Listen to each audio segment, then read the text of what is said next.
ఈ ప్రజలకు కోట్లాది మంది దాహార్తిని తీర్చే ఈ యొక్క చెరువులను శ్రీమంతులుగా గొప్ప వ్యక్తులుగా ఉన్న వాళ్ళు వాటి పక్కనే ఫామ్ హౌస్ల పేరు నిర్మించుకొని వాళ్ళ డ్రైనేజ్ కాలువలు తీసుకెళ్ళి గండిపేటలో కలిపినారు. నేను ఇక్కడ వేదిక మీద ఉన్న పెద్దలతో పాటు ఇక్కడ వచ్చిన భక్తులను నేను ఒకటే మాట అడగదలుచుకున్నా. ఇవాళ వాళ్ళ విలాసవంతమైన జీవితం కోసం నిర్మించుకున్న ఫామ్ హౌజుల నుంచి వచ్చే డ్రైనేజ్ గండిపేటలో హిమాయత్ సాగర్ తాగునీటిలో కలిపితే ఆ నీళ్లు హైదరాబాదు నగరానికి తాగడానికి సరఫరా చేస్తుంటే వాళ్ళు నిర్మించిన అక్రమ నిర్మాణాలను వదిలేస్తే ఇక నేను ప్రజాప్రతినిధిగా విఫలమైనట్ట కాదా మీరు ఒక్కసారి ఆలోచన చేయండి. అందుకే ఒత్తిడి వచ్చినా మిత్రులకు ఫామ్ హౌజులు ఉన్నా ఏవి వదలకుండా హైడ్రా అనే ఒక సంస్థను ఏర్పాటు చేసి తెలియకుంటేనే ప్రజాప్రతినిధులం కొన్ని మన దినచర్యల్లో భాగంగా కొన్ని తప్పిదాలు చేస్తుంటాం. తప్పులు తెలవకుంటేనే కొన్ని తప్పులు జరిగిపోతుంటాయి. మరి ఆ ఖాతాను సవరించుకోవడానికి ఆ బ్యాలెన్స్ షీట్ను సవరించుకోవడానికి తెలిసి కొన్ని మంచి పనులు చేయాలని నేను ప్రగాఢంగా విశ్వసిస్తున్నా, నమ్ముతున్నా.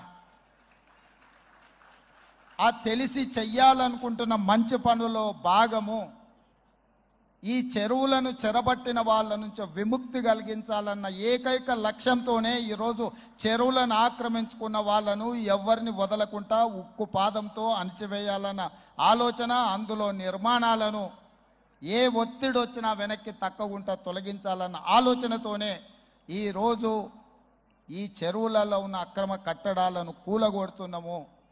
దీనికి స్ఫూర్తి భగవద్గీత అనే కురుక్షేత్ర యుద్ధ సందర్భంలో అర్జునుడు ఆయుధాలను కింద పడేసి రాజ్యం కోసం భీష్మ పితామహుడు, అదేవిధంగా కర్ణుడు, దుర్యోధనుడు, దుశ్శాసనుడు నా సహోదరులందరూ ఆ పక్కన నించుంటే ఈ రాజ్యం కోసం వాళ్ళందరినీ సంహరించడం, వాళ్ళని సంహరించి రాజ్యాన్ని సాధించుకోవడం ద్వారా ఏమి ఉంటుంది, ఏం మనశ్శాంతి వస్తుంది అని చెప్పి అర్జునుడు యుద్ధతంత్రం నుంచి తప్పుకుంటా అన్నప్పుడు శ్రీకృష్ణ భగవానుడు బోధించిందే భగవద్గీత. చంపేదెవరు, చంపించేదెవరు, లోక కళ్యాణం కోసం నీ బాధ్యతను నెరవేర్చాల్సిందే. ధర్మం బ్రతకాలి, అధర్మం ఓడాలి అంటే నువ్వు యుద్ధం చెయ్యాల్సిందే అనే యుద్ధ నీతిని ఆ రోజు అర్జునుడికి బోధించింది శ్రీకృష్ణ భగవానుడు.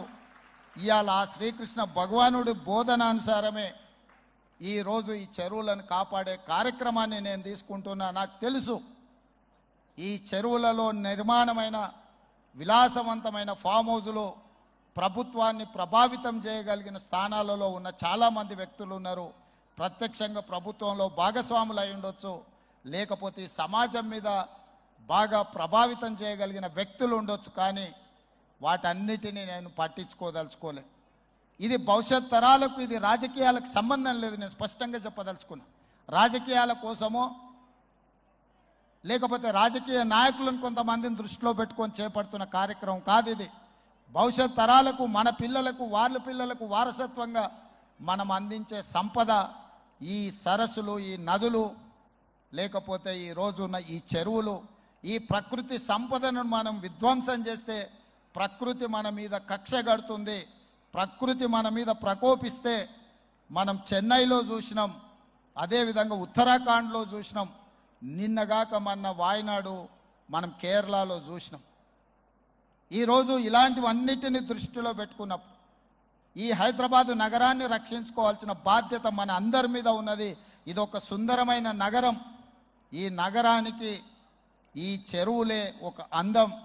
ఈ చెరువులను కాపాడే బాధ్యత ఈ ప్రభుత్వం తీసుకుంటుంది. ఎవరు ఏమనుకున్నా, ఎవరు ఏ ఒత్తిడి తెచ్చినా వాటన్నిటిని పక్కన పెట్టి చెరువులను ఆక్రమించుకున్న వాళ్ళ భరతం పడుతుంది ప్రభుత్వం అని చెప్పి నేను ఈ సందర్భంగా తెలియదలుచుకున్నా. ఆనాడు కురుక్షేత్రంలో ధర్మం వైపు శ్రీకృష్ణుడు, అర్జునుడు నిలబడ్డందుకే ఈరోజు ఆ ధర్మం అనేది కాపాడింది. వాళ్ళు ధర్మాన్ని కాపాడితే ధర్మం మనల్ని కాపాడింది. ఈరోజు మనం చేస్తున్న పని కూడా అలాంటిదే. మీ అందరి సహకారం ఉండాలి. Please like, share and subscribe.